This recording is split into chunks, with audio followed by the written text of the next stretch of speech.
پیغمبر صلی اللہ علیہ وسلم کی حیات کی جب خبر لگی کہ آپ زندہ ہیں، بہت خوشی ہوئی.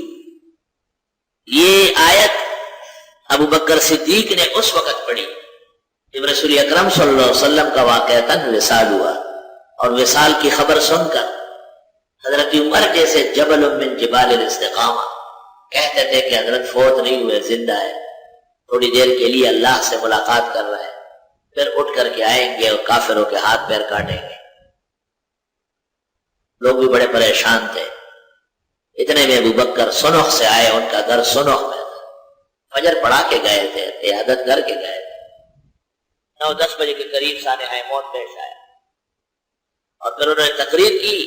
اور حضرت عمر نے جو کہا تھا کہ کوئی نہ کہے کہ رسول اکرم کا وصال ہوا ہے، تو حضرت ابوبکر صدیق نے کہا کہ رسول کریم صلی اللہ علیہ وسلم کا وصال ہو چکا ہے.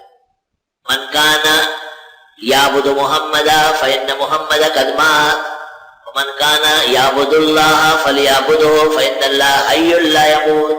بخاری شریف. جو عبادت اس لیے کرتا تھا کہ حضرت صلی اللہ علیہ وسلم تو حضرت تو فوت ہو گئے، جو عبادت خدا کی کرتا تھا وہ کرتا رہے، کیونکہ اللہ زندہ ہے، زندہ رہے گا، کبھی موت نہیں آئے گی.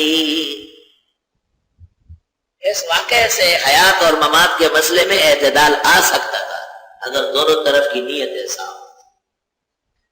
مماتیان وہ اس کو اس انداز سے بیان کرتے جیسے دشمن بیان کرتے، اور حیاتیان تو ویسے ہی حیاتیان ہیں، وہ تو ہاتھیوں پہ سوار ہے، ہاتھیوں پر سوار ہو کے بیٹھے ہوئے.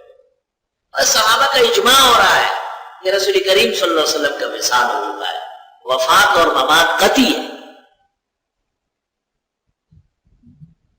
اور پیغمبر کی وفات اور ممات نہ ماننا اتنا بڑا دغل اور دغل ہے جیسے کوئی خدا کے بجائے نبی کا پوجا کر رہا ہو. یہی تو ابوبکر کہہ رہے ہیں.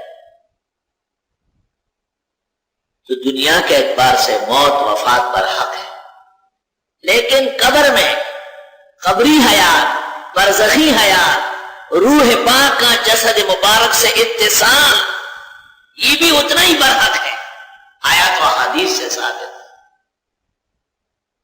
حیاتیان کا ممات نہ سننا غلو ہے، اور مماتیوں کا روح اور جسم کی حیات کا قبر میں انکار کرنا یہ غلو ہے. وَكَذَلِكَ جَعَلْنَاكُمْ أُمَّةً وَسَطًا. ہم اعتدال پر قائم رہے. ہم ان آیات و احادیث پر بھی ایمان رکھتے ہیں جس میں حیات الانبیاء ہے، اور ان آیات و احادیث پر بھی ایمان رکھتے ہیں جن میں ممات اور فوت کی ہے.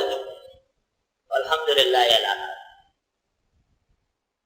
محقق الاثر مولانا سرفراز خان کی تسکین الصدور سماع الموتیٰ اور الشہاب المبین و دفع الشبہ بہترین کتابیں ہیں، خاصا اعتدال ہے. طلبہ یہ بات یاد رکھے کہ دنیاوی حیات صرف ایک تعبیر ہے، اور یہ سلف میں نہیں تھی، یہ بعد میں ہوئی. اس تعبیر میں جھگڑا نہ کرو. حیات اصلاً برزخی ہے، قبری ہے، اخروی ہے، مگر چونکہ جسدی دنیا و عنصری کی حیات اور اس کی سلامتی کا تذکرہ بھی آ چکا ہے، اس لیے اس کو بھی ماننے میں کوئی حرج نہیں. الشہاب المبین صفحہ 48 پر سرفراز خان نے یہی جواب دیا ہے. اگر کوئی اس سے زیادہ حیات الانبیاء کا قائل ہو تو پھر وہ احمد رضا خان کو اپنا امام بنائے. دیوبندیوں میں اس کی کوئی جگہ نہیں ہے. لا الہ الا اللہ.